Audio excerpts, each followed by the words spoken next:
Hi, my name is Carol Morris. I'm from the University of Arkansas for Medical Sciences.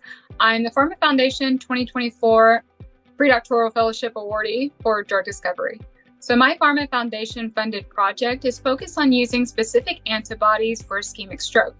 Now, there are two different types of stroke. There's ischemic stroke, in which you could have a blockage of a blood vessel, which causes the neurons in the brain to starve and die.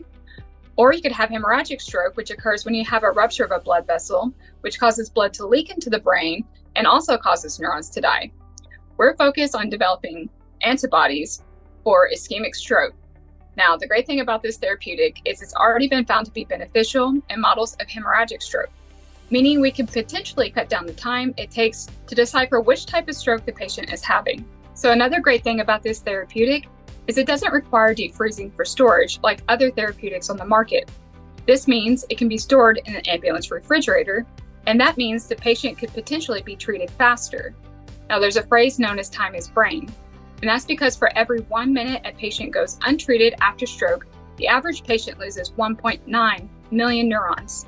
So we're working to develop a multi-use therapeutic that can be delivered to the patient faster after stroke.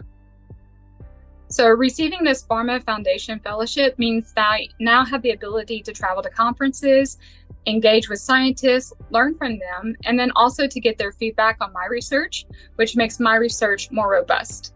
It also frees up my mentor's budget, which means we can invest in materials needed to do experiments. So my interest in neuroscience came from my father's diagnosis. He was diagnosed with frontotemporal dementia, and through understanding more about his condition, I came to realize there's a lot we still don't know about the brain, and there are limited therapeutics for diseases and injuries that affect the brain. My advice to young researchers would be to find your why. For me, I've been fortunate to work in a hospital setting. This means I ride the elevator with and I have conversations with patients who are suffering from the disease that I'm studying. I found this to be very inspiring for me. So I think first find your why, and then also keep that why in front of you. So whenever you're having hard times in the lab and things aren't working out like you hoped, you are able to stay focused and remember why you're doing what you're doing. So a really fun experience I've had in my PhD journey is participating in a competition known as 3MT. And 3MT means 3-minute thesis, and it's just what it sounds like. You have to explain your thesis in 3 minutes. But here's the kicker.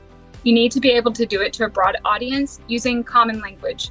So I practiced with my family and my friends and coworkers until I got the speech down right. And I ended up winning first place. And I found this to be a really exciting challenge, but also very practical, because as scientists, we need to be able to explain our research clearly to scientists and non-scientists alike. I don't have everything figured out when it comes to my future, but I do know I want science communication to be a big part of what I do. I think it's really important that we advocate for science to our legislatures as well as to our community so that we can keep that innovative spirit of the society and keep making health advances.